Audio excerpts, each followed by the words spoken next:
Hi, welcome to Shinobi Soldiers. My name's Antony Cummins, and today what we're going to do is we're going to look at Kuji-kiri. We're going to look at the truth behind Kuji-kiri. The first thing you have to understand is that Kuji is into two basic forms. So you get Kuji-in and Kuji-kiri. Today we're doing Kuji-kiri, so it's Kuji and cuts. So the 9 cuts, if you will. Now before we start, I'm going to tell you, by the end of this video you won't know how to do Kuji-kiri, but what you will do is know the steps taken, the process needed, and what the aim of it is, so you can fill your information in on top of that framework. Now, is Kuji-kiri a ninja art? Is it part of ninjutsu? Difficult question. No, first of all, we could say Kuji-kiri dates back approximately 4,000 years. It's probably from the Hindu tradition maybe, but again, these are you can't confirm this. But what we do know is that it arrived in Japan.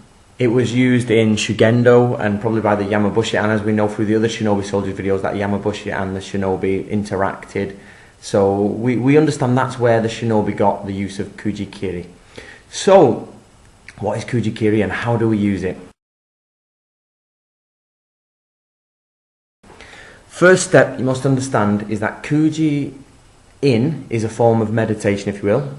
And Kuji-kiri is actually a magical spell. It is in the realms of the supernatural and it is in the realms of ritual magic. Okay, so you've got to get that down. And this is from a time in the world when this was true for their beliefs. Kuji-kiri is about connecting your will with the universe. You want to connect with the universe and put your will into action to create change in the physical world around you. The first stage you have to do is empowering the hand. Now the first hand position is the sword position, and you make the cuts with this sword. This sword only becomes real in the mind of a Kuji-kiri practitioner when he's empowered it. You've got to imagine bright light, you've got to imagine power emanating, pulsing from your hand. While doing this, you've got to symbolize power, the source of power, and that power is emanating through you, and this is your spiritual weapon.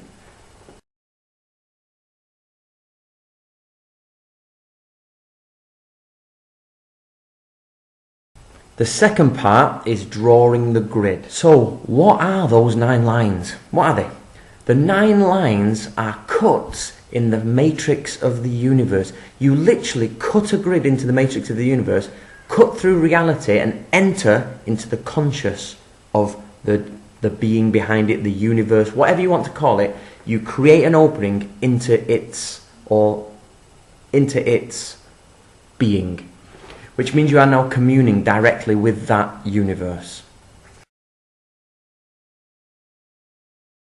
The next step, you've made a powerful tool, you've cut into the universe, you have to tell the universe what you want.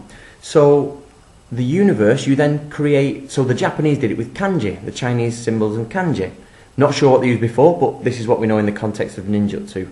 So people would draw things like, for example, I went for an interview with Otake Sensei, the head of Shinto Ryu, and he says that on a sea voyage you draw a dragon, because dragons command the sea and command water. So you would draw a dragon. If you want peace and happiness, you can draw peace and happiness, defend, anything you want, you put into the context of the kanji. Now, once you've got your grid, you draw the kanji with power, and you draw on exactly what you need. And that's it, it's set on the framework of the universe. In some circles, this is known as the 10th symbol. So you've got the 9 cuts and the 10th symbol, or the 10th stroke, and that's on there. But most people think that's the end, but it's not. What actually happens next is, and it's not in Japanese, it's in Sanskrit. A lot of the words for this are in Sanskrit. You think it's Japanese, but it's actually a Japanese approximation of Sanskrit. So what happens is you've cut your lines, made your kanji, you take hold of this prayer, will, whatever you want to call it, and you launch it into the universe. And you launch it with you could call it kiai, a command, which is in Sanskrit, and you launch it in. This is to change the effect of the universe and bring a desired result for yourself. That is the entire Kuji ritual from beginning to end in the process. Now, what people don't realise is, on some things what people don't realise, is that Kuji is not always done in the air. You can do it on your hand, and you don't always do it once, you do it many times sometimes to improve the power of your spell. There's also something called anchoring, where you anchor it on paper. So you write it on paper and you hold it and fold it and keep it with you, and you put energy into the magic ritual. Also, it then gets even more complicated as they make up, they'll draw on walls, they'll draw on paper, they'll draw on talismans. We all seen the talismans, and these are them. Things like this. You've got the Kuji-kiri talismans, and they're literally instructions to give to the universe.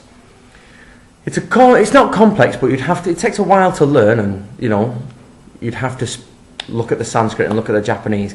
But the point of this video is so people do not get mistaken between the two.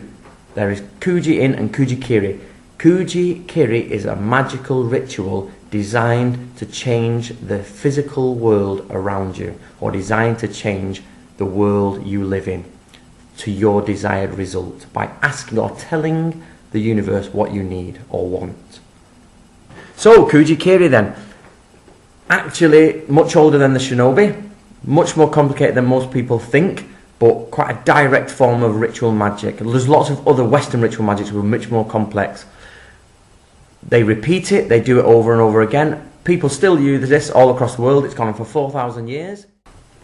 Just to let you know, for those who are seriously interested in Kuji, there's a man who's done a series of books.